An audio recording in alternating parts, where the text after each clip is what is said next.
Hello, I've got Shu at the camera helping me out, and I had several folks that wanted me to make a video, so I'm gonna go ahead and make a video. As you can see online, I have the patterns, paper patterns that you can cut out, and they are for a mask that you can reuse and wash.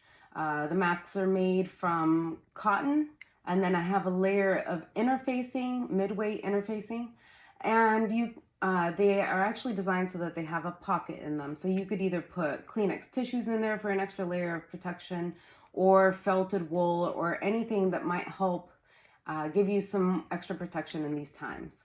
The masks also highlight a little aluminum beading wire on the nose bridge so that you don't end up getting a lot of condensation if you're wearing glasses. And ideally you'd be wearing these when you're out and about. If you have to go get your groceries, they're just an extra line of protection, and I really think that everybody should be wearing them right now.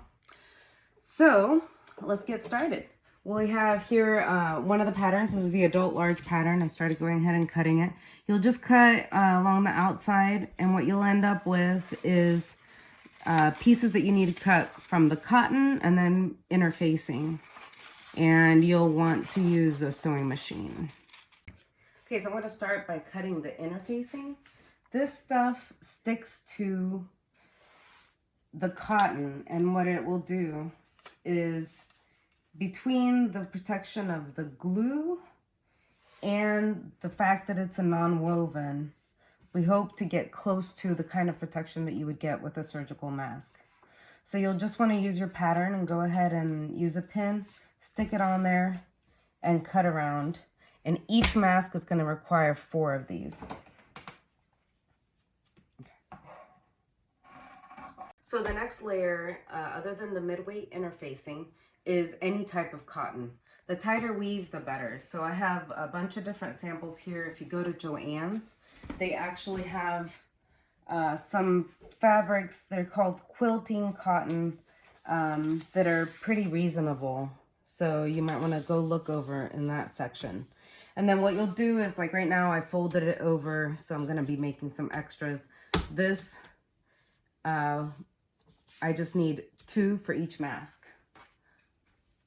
And I'll just go ahead and do the same thing that I did with the interfacing, where I pinned it and I cut it. Okay. So now that I've cut the 2 pieces for the front of the mask, I'm going to fold this pattern over along the red line. And this will be now the back of the mask. And then those panels are sewn together. And that's how we get to where you have no loose threads. Okay, so now the next step is I'm going to iron on the interfacing. And just to show you guys, we're going to have these 2 panels that are the back panels, and these 2 panels are the front panels.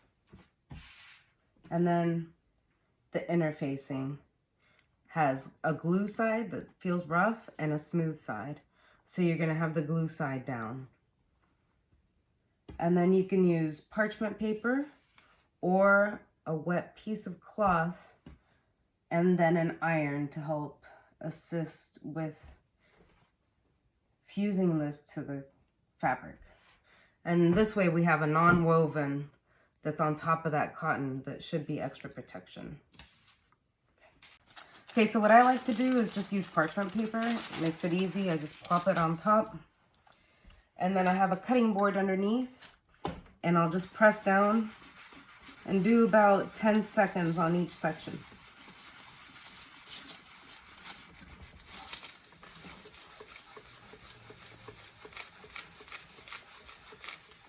So now we've got our 2 panels that are the front, and you're going to want to match this little jaggedy part so that it's pattern to pattern, and then match it all the way across like this. And then these we're going to go ahead and fold over about 1 centimeter and stitch that in. And just make sure that the fusible webbing did fuse. It tends to need some extra pressure if you're not using the wet towel, but it's a lot easier.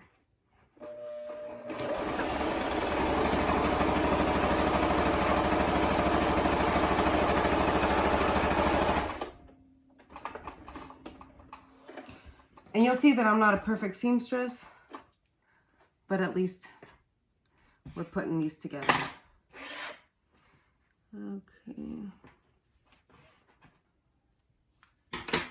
And then you're gonna do the same with these two, where you're gonna put them together. And now what we're gonna do is, this is kind of like the face of your mask, like right here. So we're gonna sew both of these sides. Right where the interfacing meets the needle.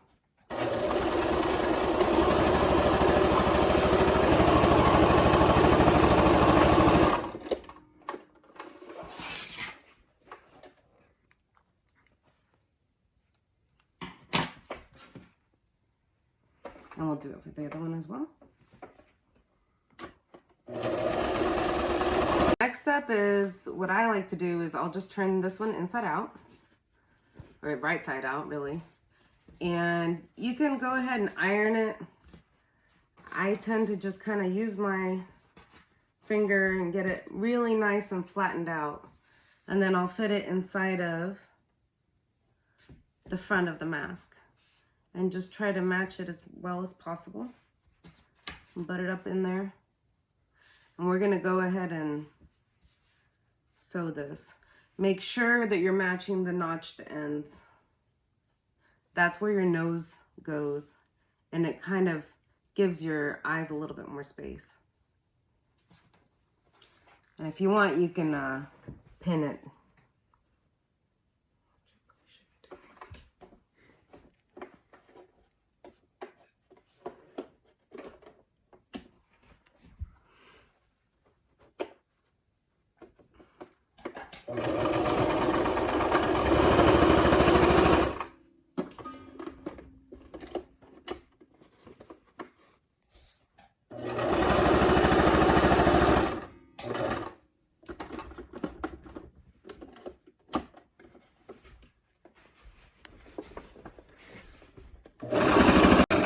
And then you're going to do the same with the other side. And going around the bottom of your mask.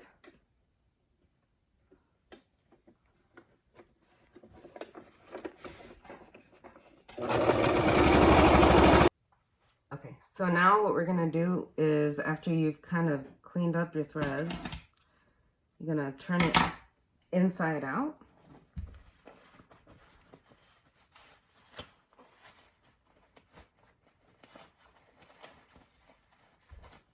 And really, good seamstresses would be ironing this at this point to make sure you've got it good. I like to kind of separate the seams a little and just get it nice and spread out. And then get it opened up like this. And then what we're gonna do is go ahead and stitch in the end where the elastic is gonna go. So we just double it up about 1 centimeter in, and then another centimeter, and we'll go ahead and stitch that on both sides.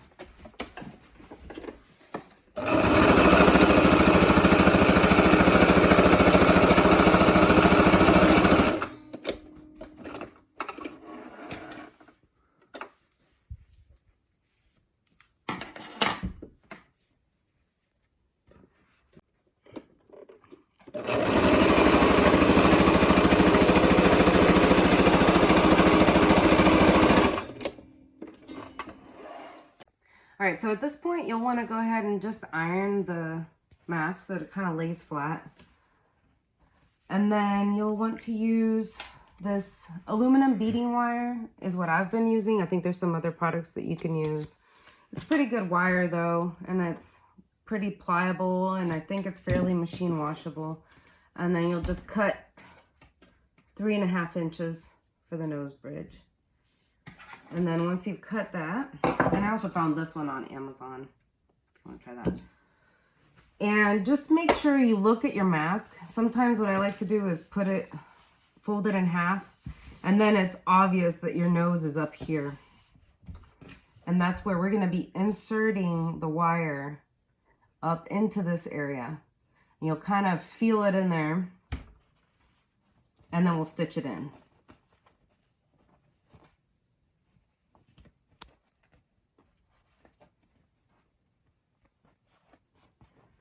This part's a little bit tricky, and at the beginning I was breaking some of my needles doing this. So what I found is I just have to go very slowly and then also gear my needle up so that it's on the right hand side. And just really get an idea of where the wire begins and where it ends. And then we'll get it going. You could always pin it. I'm just not the best at pinning.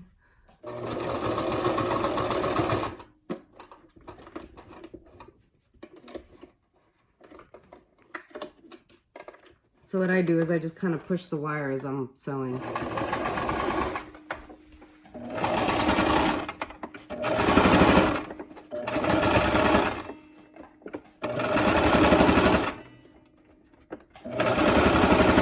And I kind of feel where the wire has ended, and then I'll go this way.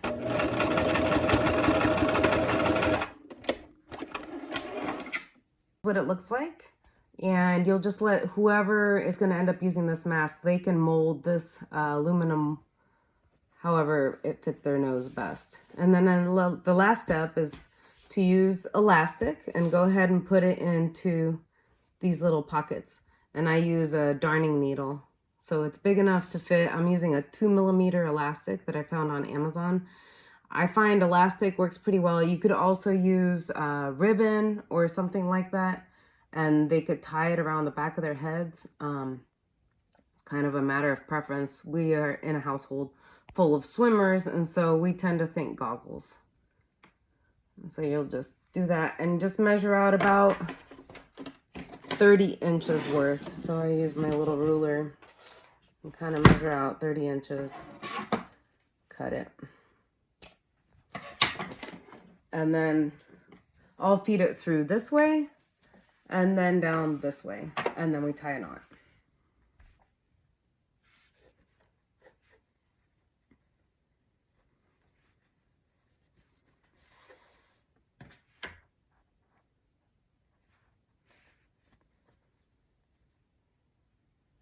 And it might be a little tricky to get it out the other side. I had my 11-year-old figure it out. You just kind of have to find the pocket where the fabric isn't stopping the needle from going through. There we go. And you just tie a knot. And in the case of this virus, they found that it was still alive for 24 hours. So I highly recommend you quarantine this beautiful little mask for 24 hours before you let anybody use it, just in case you're sick. And this is it. And now you can launder it, and you can put tissue paper inside of it, or I've actually used felted wool. Let me get that for you. So felted wool is different from batting.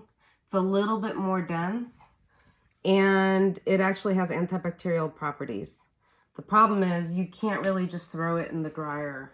So what I have done is I've actually used this pattern, cut it out for the pattern for the interfacing, and then you just stitch the seam, and then you can use it as an insert, as a extra layer of protection. And then I'll stick it in the microwave for 3 minutes, and it kind of will sterilize it. Okay, all right.